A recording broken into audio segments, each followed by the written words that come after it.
While strong immigration is usually good for a country's GDP, a report by the National Bank of Canada today suggests that the 1.2 million people who moved to Canada last year is more than the economy can handle. Because of a lack of housing and other infrastructure, instead of it being a shot in the arm for the economy, the surge of new Canadians is, quote, an impediment to our economic well-being. The bank calls it a population trap that's harming the collective's standard of living. And joining us now to discuss why he thinks that is one of the authors of that report, Stéfane Marion, chief economist with National Bank. Thanks so much for joining us. My pleasure for being here. So tell us about this population trap. What exactly does that entail? Well, Jacqueline, it means that the way you measure the well-being of an economy, and I didn't invent that, is normally to look at GDP per person or income per person. And if you run into a constraint where you can no longer increase your income per person because population is growing so fast that there's not enough savings in your economy to grow your capital stock, then you fall in a population trap. And that's normally the preserve of emerging economies. And unfortunately for Canada, it's the first time that we actually fall in a population trap in modern history. Yeah, we've got one of your graphs. Well, we've got a few of your graphs from your report, Stéfane, because there's a lot of good ones in there. But just showing the surge in population over, the past year and how it compares to history there, and really overshadowing the other jumps that have been seen decades ago now at this point.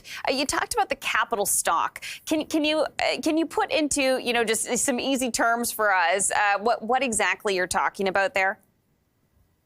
So think of a toolbox, Jacqueline. Say I bring in 3 workers, but I only have 2 hammers in my toolbox, which is my capital stock.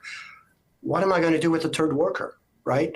So your income, since that extra worker doesn't have any capital to work with, for example, that hammer, then your capital per population starts going down and your income per person starts going down. So that's the thing.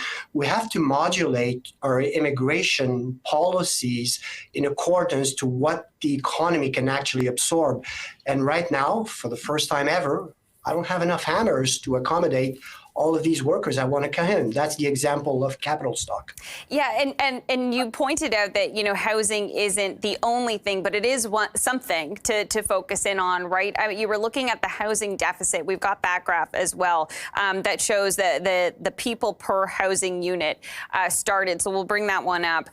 But can you give us a bit of context? I mean, it looks like it's quite the drop in the sense of how you've got the graph, but really it's the number of people per housing start has grown. So there's fewer houses getting built or started, ground being broken for the number of people. Can you add some more color to that?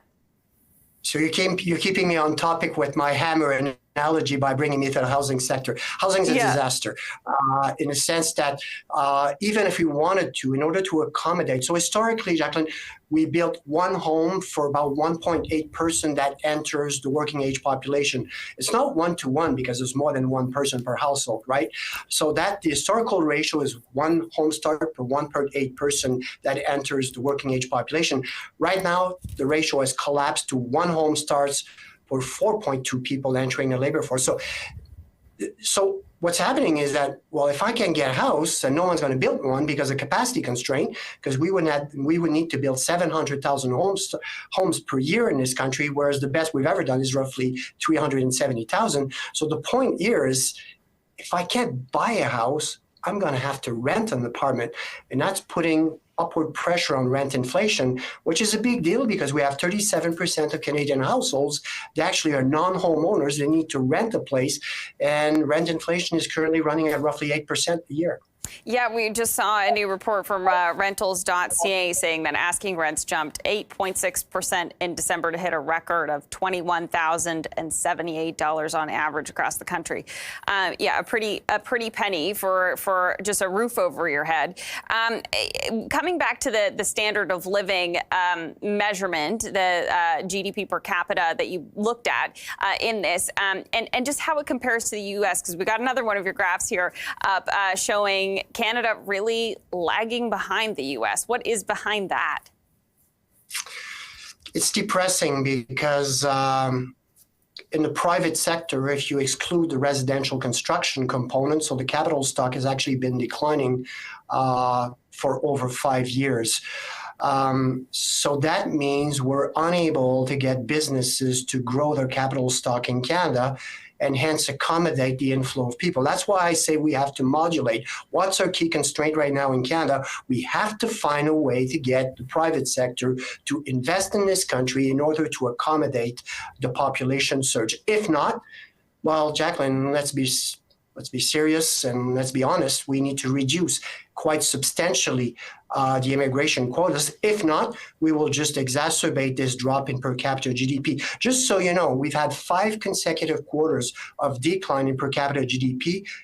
The next one will also be a decline. That will be the worst performance since the 1982 recession. So yes, we need to build our capital stock to accommodate all this new talent that we want to bring to this country. So if that's for the private sector to, consider, on the other side of things, like you mentioned, limiting the number of people coming into Canada, if we had 1.2 million people last year, what are you thinking is a, more reasonable goal or maximum?